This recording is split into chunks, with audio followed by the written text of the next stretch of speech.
El doctor Feliciano Barrios Pintado, quien llevará a cabo la lección inaugural de este congreso, titulada La Real Academia de la Historia y América, es académico de número y secretario de la Real Academia de la Historia de España, catedrático de Historia del Derecho y de las Instituciones, cronista de la Villa de Madrid. Es licenciado y doctor en Derecho por la Facultad de Derecho de la Universidad Complutense de Madrid, miembro de varias academias nacionales y extranjeras. Ha recibido numerosas condecoraciones, distinciones académicas y premios. Ha sido catedrático en Historia del Derecho Español en universidades españolas. Entre sus publicaciones más significativas se pueden mencionar las siguientes: El Consejo de Estado de la Monarquía Española, 1521-1812, los Reales Consejos, el Gobierno Central de la Monarquía en los escritores sobre Madrid del siglo XVII, España 1808, el Gobierno de la Monarquía, entre otros. Damos la bienvenida al doctor Feliciano Barrios Pintado.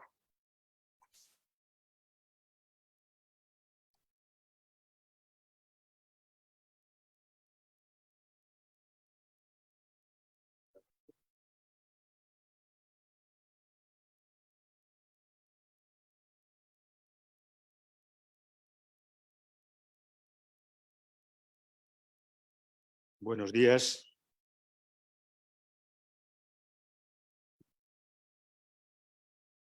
Señora presidenta de la Academia de Geografía e Historia de Guatemala, señor rector magnífico, señor embajador de España, señores académicos, amigos y amigas.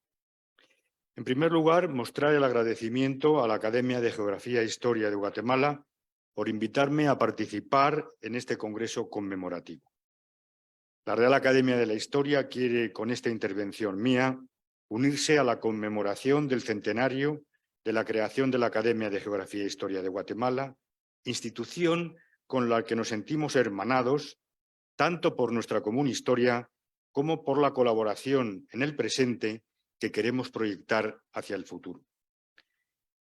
Celebración en España de un próximo congreso de las Academias Iberoamericanas de la Historia será, o la celebración en España de este congreso, será motivo de alegría para todos y en ese momento nos encontraremos en Madrid y en Extremadura. Les traigo el saludo personal de nuestra directora, doña Carmen Iglesias, y de todos los señores y señoras académicos. Para nosotros es siempre un placer recibir en la sesión de los viernes, en el viejo casón del Nuevo Rezado de la calle de León, a los académicos de las corporaciones iberoamericanas cuando pasen por Madrid. Estamos deseando recibirlos a ustedes.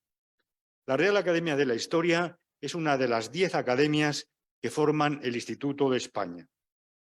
La española, la de la Historia, la de Bellas Artes de San Fernando, Ciencias Exactas, Físicas y Naturales, la Nacional de Medicina de España, la de Jurisprudencia y Legislación de España, la Nacional de Farmacia, la de Ingeniería y la última incorporada, la de Ciencias Económicas y Financieras. De todas ellas, solo esta última tiene su sede fuera de Madrid, pues radica en Barcelona. Las 3 primeras fueron creadas en el siglo XVIII, las 4 siguientes lo serían en el XIX, la de Farmacia en el XX y las 2 últimas en el presente siglo. La vigente Constitución española de 1978 recoge en su artículo 62J, que corresponde a Su Majestad el Rey, el alto patronazgo de las Reales Academias. Esta fue una introducción en nuestra Constitución, que fue promovida por un académico de la historia, precisamente, un gran historiador de la arquitectura, don Fernando Chueca Goitia, y logró que de esta manera se hicieran presentes las academias en la Constitución. Realmente fue un hecho que para nosotros, con el decurso del tiempo, ha resultado clave. Nacieron las academias en el siglo XVIII como instituciones surgidas de los afanes reformistas que llegaron a España con Felipe V, quien erigiría la española y la de la historia. Continuados estos afanes por su hijo Fernando VI, que fundaría la de Bellas Artes de San Fernando. tras los trabajos, y es verdad, de una junta preparatoria que ya funcionaba en el reinado anterior. El gran desarrollo que alcanzarían estas instituciones en el siglo de las luces es fruto de los afanes ilustrados que efectivamente iluminarían la Centuria, especialmente en su segunda mitad. Fue la Casa de Borbón la que trajo unos nuevos aires de reforma, acertados en muchos aspectos y no tan acertados en otros. Por ejemplo, yo soy muy crítico con las reformas americanas de Carlos III. Me gustaría, en un momento dado, no ahora, poder justamente hablar y departir sobre estas reformas. Me corresponde hoy hablar de la Real Academia de la Historia, de su historia y de sus relaciones con América, aunque también me detendré brevemente en su funcionamiento y organización. Empecemos citando una norma que sigue siendo definitoria de la naturaleza de la institución y que resulta fundamental. Es el Real Decreto 39/2009 de 23 de enero por el que se aprueban los últimos estatutos de la Real Academia de la Historia. Recoge en su artículo primero que la Real Academia de la Historia es una institución con personalidad jurídica propia y capacidad de obrar para el cumplimiento de sus fines.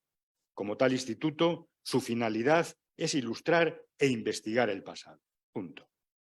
Así comparte su naturaleza como institución con personalidad jurídica propia con la Real Academia Española, según disponen sus estatutos. Esta consideración jurídica es importante por lo que hace a la independencia siempre celosamente guardada. Las academias han querido estar separadas de la acción de gobierno y de la influencia de los diferentes gobiernos, para poder actuar con total independencia en nuestros informes y dictámenes. He mencionado el Real Decreto de 2009, pero desde entonces o hasta entonces, hasta ese momento, han transcurrido 3 siglos de fecunda y activa vida académica. Efectivamente, pronto celebraremos nuestro 3er centenario. Han transcurrido 3 siglos y parece que ha sido un minuto para la vida de la institución. Se halla su origen, el de nuestra academia, en una tertulia de eruditos que se reunían en casa de un afamado abogado de los Reales Consejos, persona muy conocida en la corte, de nombre Julián Hermosilla. ¿Qué pretendían en estas reuniones? Pues hablar de historia, investigar de nuestro pasado. Comenzaron a llamarse Academia Universal, pues sus intereses se extendían más allá de lo propiamente histórico. Sus reuniones en casa del citado abogado no dejaron pronto de levantar sospechas, lo cual podía ser peligroso en el Madrid de 1735, ya que parecía o podía parecer que era un grupo de conspiradores. Así las cosas, y la historia es verdaderamente apasionante, uno de los asistentes, don Ildefonso Verdugo de Castilla, conde de Torrepalma y persona de gran influencia a la corte, logró el traslado de aquellos eruditos que hablaban de historia nada más y nada menos que a la Real Biblioteca. Para ello fue absolutamente fundamental la intervención del confesor real, el padre Clerc, para conseguir que se les diera acomodo en la Casa del Tesoro, que era la sede de la Real Biblioteca.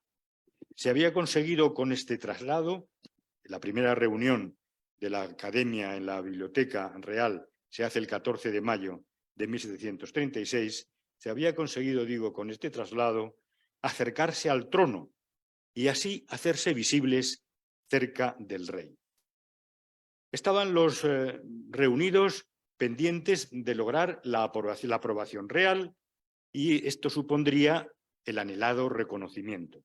Y así, este llegaría por una real orden de 18 de abril de 1738 que erigía en Real Academia de la Historia a la Junta de Eruditos que se venía reuniendo desde 3 años antes, a la vez que se aprobaban sus primeros estatutos.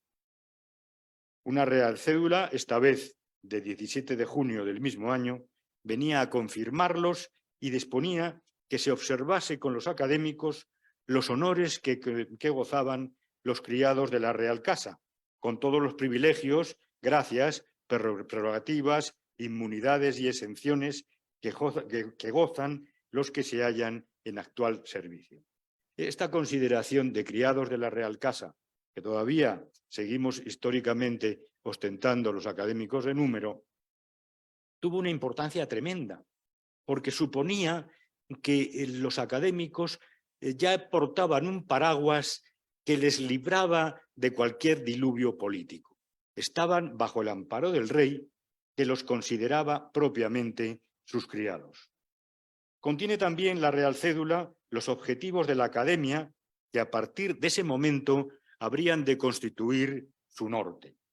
¿Y qué es lo que iba a hacer la Academia?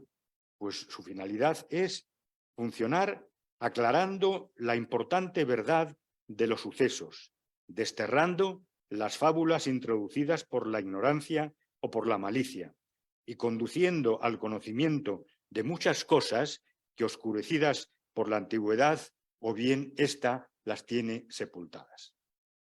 24 serían los académicos de número, y entre ellos elegirían a su director, su secretario y su censor como cargos principales de gobierno. Si la Real Academia de la Historia fue fundada en 1738, 25 años antes, en 1713, había nacido la Real Academia Española.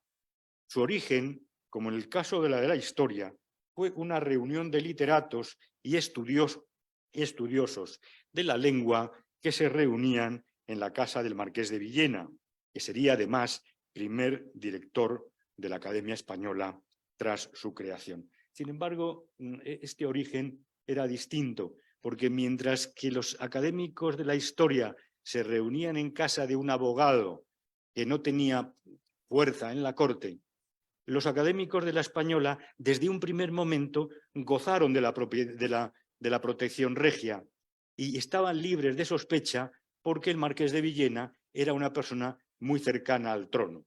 Los de la Historia tuvimos que luchar más por conseguir el reconocimiento. La Academia Española, en plena actividad, ha sido la principal impulsora de la Asociación de Academias de la Lengua Española, ejemplo a seguir por la Asociación Iberoamericana de la Historia, de Academias de la Historia, que yo creo que deben constituirse en una unión que funcione, si no igual, de forma parecida y con los mismos frutos. Antes decía nuestra directora, puesto que yo soy académico correspondiente de la Academia Guatemalteca, también es mi directora.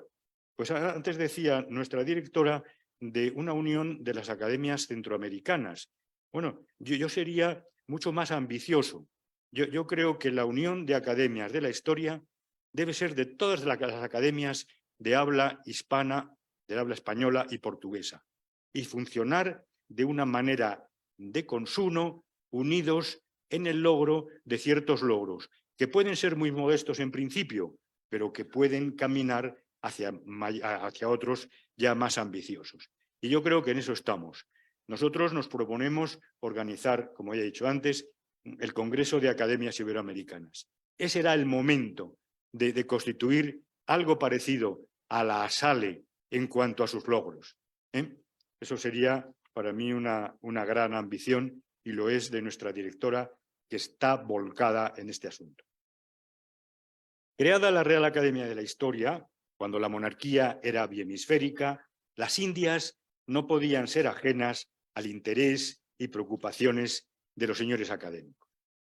En este sentido, el año 1744 sería un año muy importante en la vida corporativa, aunque también conflictivo, pues en esa fecha el rey, Felipe V, hace radicar en la institución los oficios de cronista tanto general como de Indias, según lo dispuesto en sendos reales decretos de 25 de octubre de ese año. El referido al Nuevo Mundo se hace a futuro, ya que quien lo ejercía a la sazón con carácter vitalicio, el cargo de cronista de Indias, era don Miguel Herrero de Ezpeleta, oficial de la Secretaría de Estado, académico de la historia y uno de los principales colaboradores de don Luis de Salazar y Castro. Era justamente esta relación con don Luis de Salazar y Castro lo que hacía que Herrero de Ezpeleta tuviera este cargo y no se le pudiera tocar. Tras el fallecimiento de Ezpeleta y con olvido de la concesión del oficio de cronista a la Academia en 1744, se nombró en 1751 un nuevo cronista de Indias. Bueno, ya no tenía sentido este nombramiento, pero el rey lo hizo y nombró a un cronista muy poderoso, que era el padre Martín Sarmiento, uno de los grandes eruditos del siglo XVIII español. Y bien, surgió el conflicto, porque el padre Martín Sarmiento es nombrado cronista de Indias cuando el cargo de cronista de Indias estaba atribuido a la Academia desde mucho antes, desde 1744. ¿Qué sucede? Pues que finalmente se resolvió con la renuncia del padre Sarmiento al cargo de cronista y ya desde entonces lo tiene la Academia. En la actualidad existe una comisión de Indias en la que me honro en pertenecer dentro de la Academia, que recuerda al oficio de cronista mayor de Indias que tiene la corporación. Durante muchos años presidió la comisión de Indias don José Alcalá Zamora y Queipo de Llano, que desgraciadamente ya no está entre nosotros. Con el paso del tiempo, la Academia experimentó cambios profundos en el perfil de sus miembros, si bien se buscaba siempre la excelencia. Así, en el último tercio del siglo XVIII y primeros años del XIX, vemos cómo los académicos son eruditos, escritores, muchas veces dedicados al servicio público en la alta administración de la monarquía, el ejército o la armada. Y en otros casos, miembros distinguidos del clero. Nos encontramos con nombres muy señeros: Campomanes, el duque de Almodóvar, que había sido embajador en Londres, autor de la gran historia que hizo de la Constitución inglesa; Jovellanos, Martínez Marina, para mí muy importante, porque es el padre de la historia del derecho; y Vargas Ponce, que fue académico de la Española y también de la Historia, donde fue director. Estos serían buenos ejemplos de este modelo académico, sin olvidar la presencia de científicos que siempre lo han hecho y siempre han estado presentes en la Academia, como el famoso don Casimiro Gómez de Ortega, prestigioso botánico, médico y boticario. La presencia de estos nombres señeros en la cultura española habría de dar a la Academia un gran prestigio, ya que al ser algunos de ellos figuras políticas de primera fila, recordemos a Campomanes, Almodóvar, Jovellanos, produjo el efecto de residenciar en la Academia importantes atribuciones en lo que llamaríamos hoy la administración cultural, destacando sus competencias en la conservación de nuestro patrimonio artístico con actuaciones pioneras en este campo. La Academia logró salvar muchos de nuestros monumentos con la actuación de su Comisión de Antigüedades. En el siglo XIX se habría de producir un importante cambio en el cuerpo académico, con presencia cada día más significativa de historiadores a los que cabría calificar ya de profesionales por su dedicación preferente al conocimiento del pasado. El perfil del simple erudito e incluso del diletante daría paso al historiador metódico y riguroso en sus planteamientos. El siglo XX será sin duda el de la consolidación de esta tendencia, con una presencia cada día mayor, hasta ser mayoritaria, de los catedráticos de universidad dedicados a la historia, en cualquiera de sus ramas, o a la filología clásica o a la semítica. Hoy, de los 36 académicos de número que formamos la corporación, solo 3 no son catedráticos de universidad, pero los 3 son enormemente brillantes. Un gran diplomático, hablaba hace nada de él con nuestro embajador, don Miguel Ángel Ochoa, historiador de una historia monumental de la diplomacia española, don Jaime de Salazar, uno de los principales genealogistas del mundo hispánico, y el duque de Tetuán, que es nuestro historiador militar. En los terceros estatutos, los de 1856, que seguirían a los de 1792, que hizo el duque de Almodóvar, se fijan los fines de la Academia de una manera certera y omnicomprensiva. Nos dicen, el Instituto de la Academia comprende la historia de España, antigua y moderna, política, civil, eclesiástica, militar y de las ciencias, letras y artes, o sea, de los diversos ramos de la vida, civilización y cultura de los pueblos españoles. Los vigentes estatutos de 2009 son de enorme parquedad.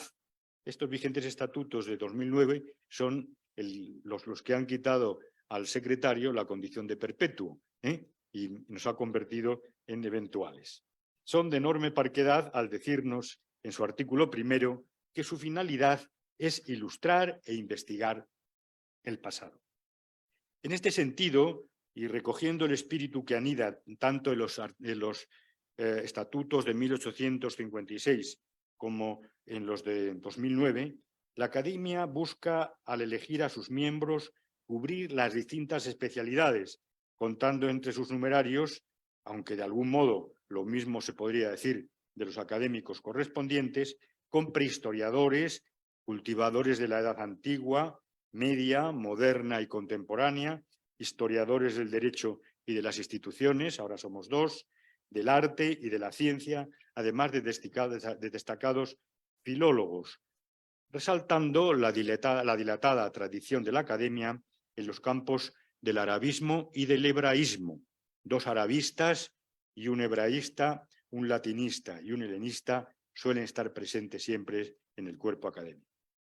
En 1847, la Real Academia eligió en agosto de ese año el que sería su emblema presente en la medalla con el número de cada uno, se nos asigna al momento de ser elegidos. Consiste nuestro emblema en una alegoría del genio de la historia, también identificado como Nike o la Victoria alada, que al volver su cara mira de forma figurada hacia el pasado y escribe mientras el relato de lo que ha sucedido.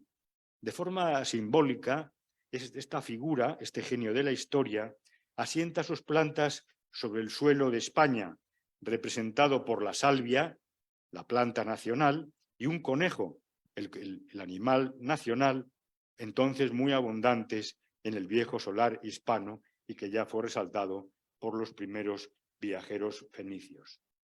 Rodea el óvalo, el lema de la Academia en latín, que traducido dice: la noche huye mientras brilla para los iberos la luz de la historia. Eso deseamos, que siga brillando. El cuerpo académico, en feliz expresión de su primer director, don Agustín de Monteano y Luyando, se compone, como ya he dicho, de 36 académicos de número. La elección de los académicos se realiza en votación secreta sobre las candidaturas firmadas por 3 académicos de número. Las propuestas han de ir acompañadas de una relación de méritos y estos serán expuestos y defendidos en una junta plenaria por un académico, habitualmente el primer firmante de los proponentes. En esa sesión en la que se exponen los méritos no puede haber discusión alguna, sino que los académicos deben guardar absoluto silencio y no discutir si los méritos son muchos, pocos o regulares. Realizada la preceptiva votación, según contempla los estatutos y el reglamento, y recaída la elección en un candidato, el elegido como académico de número tomará posesión en el término de un año a partir de su elección. En el acto de ingreso, sin duda el más solemne de la vida académica, presentará un discurso que será contestado por otro numerario o, en casos, por el director de la propia academia. Los discursos de entrada y recepción se imprimen y constituyen, yo creo que un un fondo de primera fila en los estudios históricos de los últimos 2 siglos. En 1792 se creó la clase de los correspondientes, integrada por un número no determinado, que lo son por las diferentes provincias españolas y otros en el extranjero. En la actualidad son 550. Los académicos de número de las academias iberoamericanas de la historia son correspondientes de oficio de la de España y los correspondientes colaboran en las tareas de la academia en todo aquello para lo que son requeridos. No pueden asistir a las sesiones si no piden antes autorización y además no tienen ni voz ni voto en la vida corporativa. Es de justicia resaltar la gran tarea que realizaron los correspondientes de uno y otro lado del Atlántico al elaborar los personajes a incluir en el diccionario biográfico español, elaborado por la Academia y hoy en formato electrónico y volcado en la red. Luego volveremos sobre ese asunto. América ha estado siempre presente en la vida, actividades y proyectos de la Academia, y esto se ha verificado a través de varias vías. Así, ha sido permanente la presencia de prestigiosos americanistas en el cuerpo académico que con sus investigaciones y trabajos han enriquecido nuestra historia común. Yo mismo llevo la medalla número 5 que perteneció al gran americanista don Guillermo Céspedes del Castillo. El fondo editorial de la Academia se enriquece con la inclusión de muchas obras referidas a la historia indiana. Nuestro archivo y biblioteca son un centro de primer nivel para la investigación de la historia de América. Considero que con carácter general ese es el segundo fondo después del Archivo General de Indias en cuanto a manuscritos y el segundo en cuanto a impresos después de la Biblioteca Nacional de Madrid.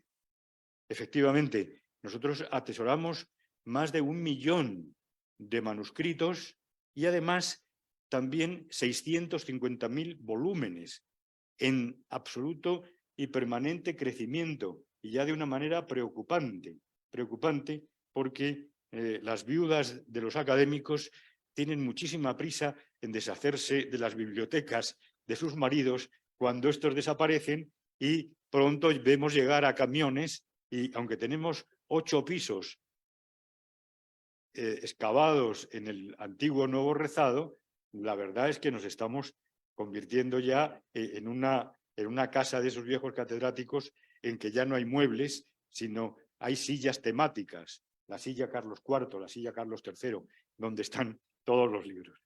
Bien, su colección de revistas muertas es un verdadero tesoro. Yo creo que no hay ninguna institución en Europa y no sé si en el mundo que tenga esa colección de revistas de historia que existieron y ya no existen. En el siglo XIX hubo bibliotecarios que se encargaron de coleccionarlas. Su sección cartográfica posee una rica colección de mapas y de atlas que nos enorgullece. Son unas 14.000 piezas, todas ellas de un gran valor. Uno de vuestros académicos, que hablaba yo ahora mismo con él, es microbiólogo.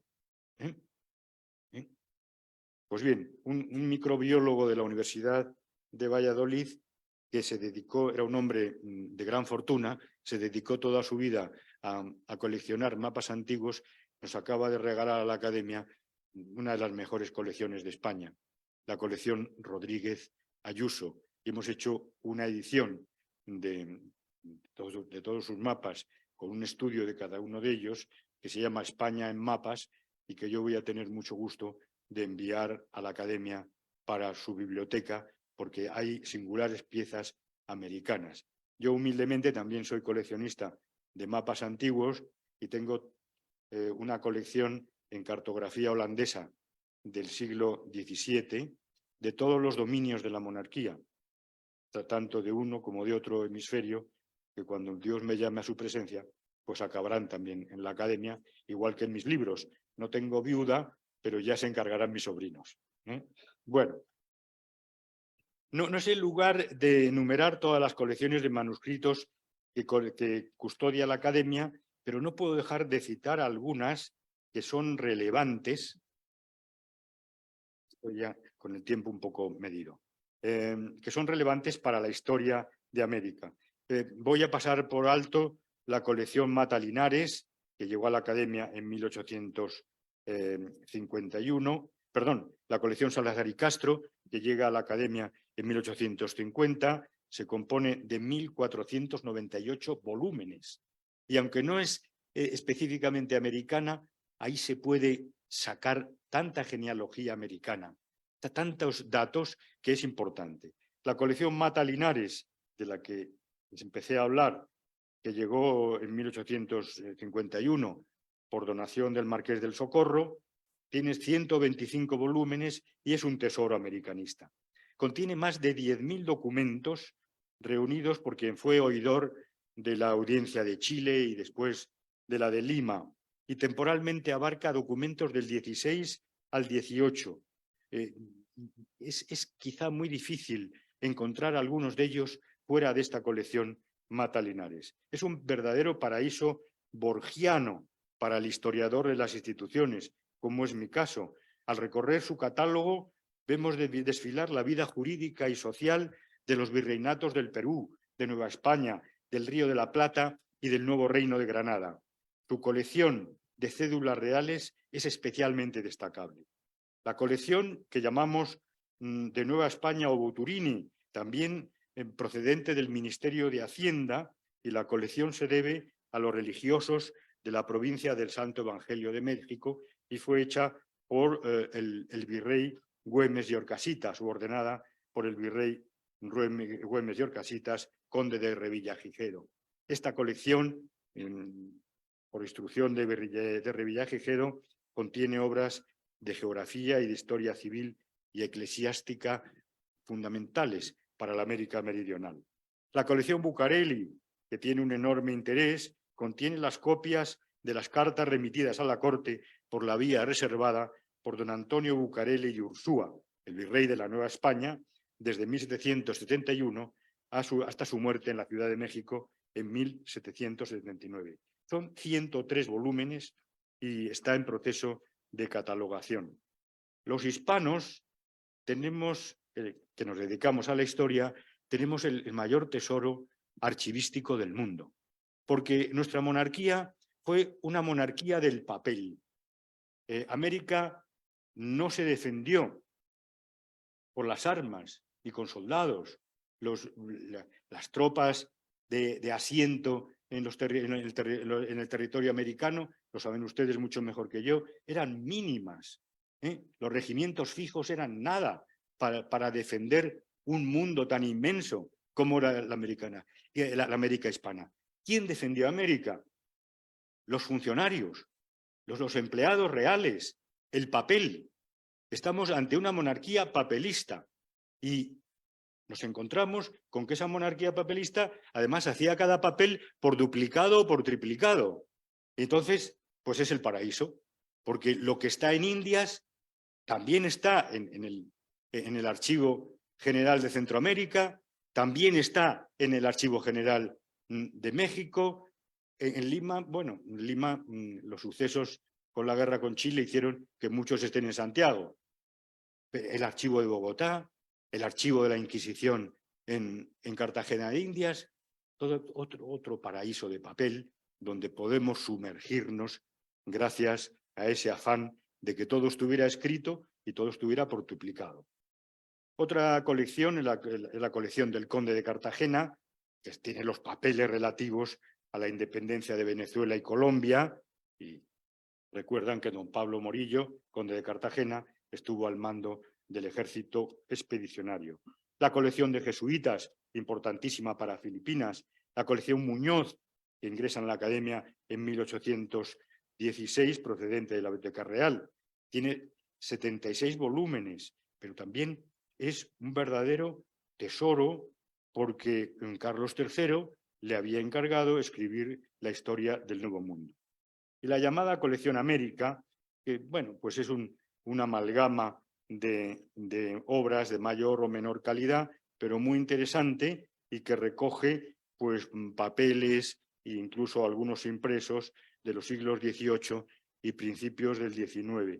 Esta colección América yo la llamo la caja de baratijas, en que de pronto uno empieza a sacar baratijas, parece que no vale nada y de pronto se encuentra una piedra preciosa.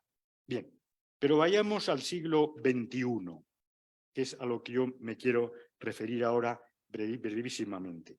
La Academia se ha empeñado en una obra titánica que ya es una realidad y a la que todos ustedes están invitados, porque no es una obra española, es una obra hispánica.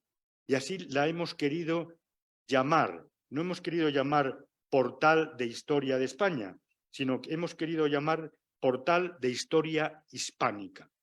De historia hispánica porque nuestra historia trasciende a la península. Y trasciende a la península no solamente por los territorios europeos, por Sicilia, Nápoles, Milán, el Franco Condado o las 17 provincias de los Países Bajos que estuvieron dentro de la monarquía, o Portugal entre 1580 y 1640, sino que trasciende sobre todo por América. Y nos hemos querido dedicar especialmente. ¿Qué tiene este portal? Bueno, este portal está centrado en el geoposicionamiento de los acontecimientos y personajes de la historia hispánica y contiene 150.000 referencias geográficas. Estas geolocalizaciones se extienden por todo el orbe, señalan la actividad de nada más y nada menos que 50.000 personajes, y su ubicación va desde el año desde antes de Cristo hasta la actualidad. Con este portal lo que hemos querido hacer es el primer repositorio de datos de historia del mundo. Y yo creo que lo hemos conseguido porque no creo que hasta ahora ninguno de los diccionarios biográficos se haya acercado, ni tan siquiera, y están, desde luego, muy lejos de hacerlo. Para elaborar este portal, y ahora les hablaré de algún ejemplo, para elaborar este portal hemos necesitado una red de relaciones internacionales, autores de distintos países europeos, pero fundamental ha sido la participación de las academias iberoamericanas de la historia a través de las biografías de nuestro diccionario biográfico.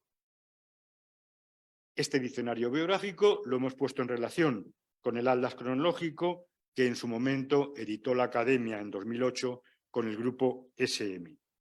Diccionario biográfico y Atlas Cronológico ha sido la base para el nuevo portal y el geoposicionamiento. Pero vayamos a América. Y quiero recordar la figura de un académico guatemalteco, que yo no sé si está aquí entre nosotros, don Jorge Luján Muñoz, que nos ayudó enormemente en la realización del diccionario biográfico. Hemos elaborado una lista de académicos que fueron especialmente señeros para poder realizar nuestro diccionario, y él está entre ellos. Pero vayamos a América. América en su conjunto está representada en nuestro portal histórico nada más y nada menos que por 6.286 personajes y por 1.376 hechos, desde el 12 de octubre de 1492 hasta el 9 de febrero de 2023, en que Vargas Llosa ha ingresado en la Academia Francesa. O sea, que el afán americanista de nuestro portal es uno de nuestros principales tesoros y señas de identidad. Y Guatemala tiene 192 personajes en nuestro diccionario y 36 hechos, pues desde Pedro de Alvarado hasta el Tratado de Reconocimiento del 29 de mayo de 1863, en que España y la República de Guatemala firman un tratado de paz y amistad. Pero claro, esta Guatemala es la Guatemala actual, porque si nos fuéramos al antiguo reino de Guatemala, este número de personajes de 192 o el número de hechos se multiplica. Se multiplica desde Chiapas hasta la antigua frontera con el nuevo reino de Granada. Este, para nosotros, es un hecho enormemente feliz. La academia no se concibe sin América y nos gustaría que ustedes no se concibieran también sin nosotros, porque formamos una comunidad de lengua y hemos tenido siglos de historia común. Cultivarla es nuestro deber y en eso está la Academia de la Historia, la Real Academia de la Historia, que se pone a disposición de todos ustedes como academia hermana, no como hermana mayor, sino como una hermana más. Muchas gracias.